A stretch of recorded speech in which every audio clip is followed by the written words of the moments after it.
糖尿病係本港主要嘅慢性疾病。根據衛生署進行嘅2020至2022年度人口健康調查顯示，喺15至到84歲嘅人當中，約8.5% 患有糖尿病。部分嘅患者可能係冇明顯嘅病徵，不過倘若出現尿頻或者尿量增多，經常口渴、容易肚餓、容易疲倦、體重下降、傷口發炎同埋唔容易愈合、皮膚及陰部痕癢等症狀都要多加注意。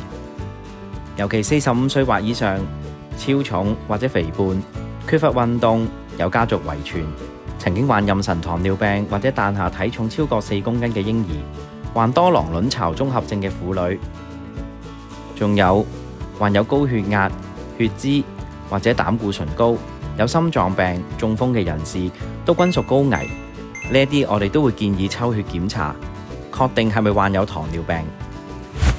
但係我明明唔係一日到黑都食甜嘢，點解血糖會高嘅？糖尿病係一種內分泌嘅疾病，我哋嘅內分泌系統正常會維持血糖嘅穩定，其中胰臟所分泌嘅胰島素可以控制血糖嘅濃度。不過，如果胰島素嘅分泌不足，或者身體嘅細胞對胰島素反應降低，未能有效咁樣運用胰島素，咁就會令到血糖上升。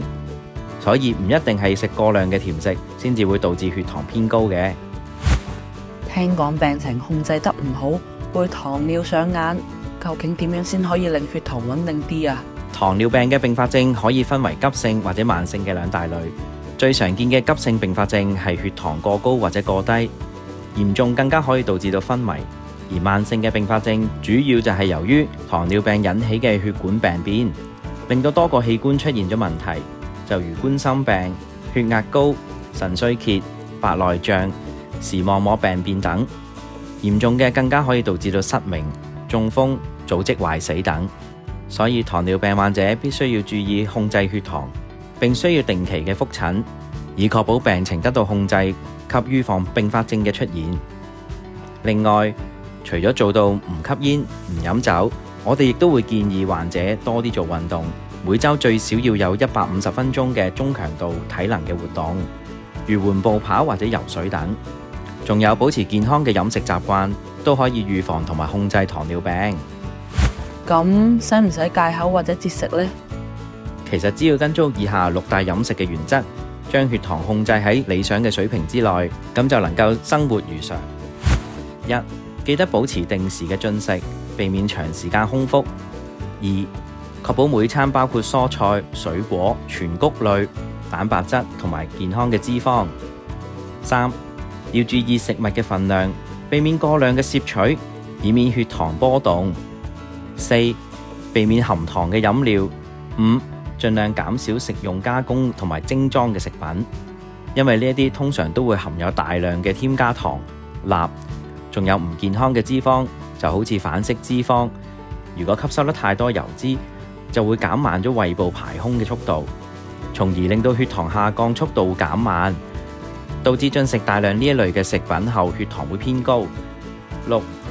要保持適當嘅食物分量，以維持健康嘅體重同埋血糖嘅水平。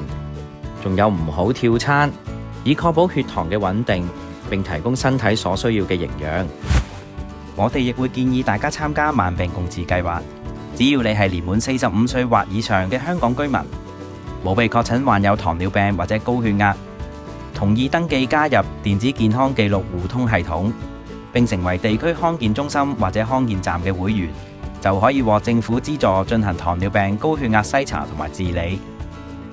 一旦參加者確診患上糖尿病或者高血壓，就會視乎需要轉介到護士診所、專職醫療，而地區康健中心嘅專業醫療團隊包括營養師、護士、職業治療師、物理治療師、視光師及藥劑師，亦會為你制定全面嘅健康管理方案。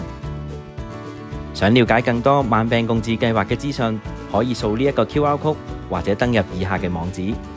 早發現，早治理，事不宜遲，大家快啲登記啦！